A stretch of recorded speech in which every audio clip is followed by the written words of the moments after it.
மேஷம்.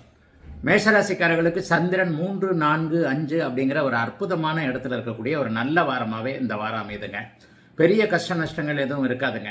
திங்கக்கிழமை மத்தியானத்துலேருந்தே மூணாம் இடத்துல சந்திரன் சுப அமைப்பில் இருக்கிறார். சுப அமைப்புலன்னா குரு சந்திரனோட சேர்ந்து இருக்கிறார். குரு சந்திர யோகம், குருவும் சுக்கிரனும் சந்திரனும் சுக்கிரனும் சேர்ற அமைப்பு. செவ்வாய்க்கிழமை புதன்கிழமை இந்த 2 நாள் பார்த்தீங்க அப்படின்னு சொன்னால் அற்புதமாக உங்கள் முயற்சிகள்லாம் பலிக்கக்கூடிய அமைப்புகள் கண்டிப்பாக இருக்குதுங்க. நீங்கள் முயற்சி பண்ணணுங்க.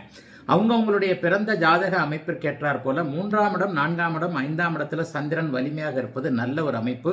புதன்கிழமை, வியாழக்கிழமை, அது செவ்வாய்க்கிழமை புதன்கிழமை 2 நாளுமே முயற்சிகள் நல்லா பலிக்கும். வியாழக்கிழமையும் வெள்ளிக்கிழமையும் மனசு கொஞ்சம் டல்லாக இருக்கும். அமாவாசை அமைப்பில், அமாவாசைக்கு கொஞ்சம் நெருங்கின அமைப்பில் 4ஆம் இடத்துல அவர் ஆட்சி ஆகிறாரு. கொஞ்சம் மனசு கொஞ்சம் குழப்பமாக இருக்கும். ஆனாலும் பெரிய சோதனைகள் எதுவும் இல்லாத நல்ல மாதமாகவே, நல்ல வாரமாகவே இந்த வாரம் அமைஞ்சிருக்குதுங்க. வாரத்தின் கடைசி நாட்கள் என்று சொல்லப்படக்கூடிய சனி, ஞாயிற்றுக்கிழமை கண்டிப்பாக கிரகண தோஷத்தில் அமாவாசை அமைப்பிலேயே அவர் போய் 5ஆம் இடத்துல போய் உட்கார்றாரு.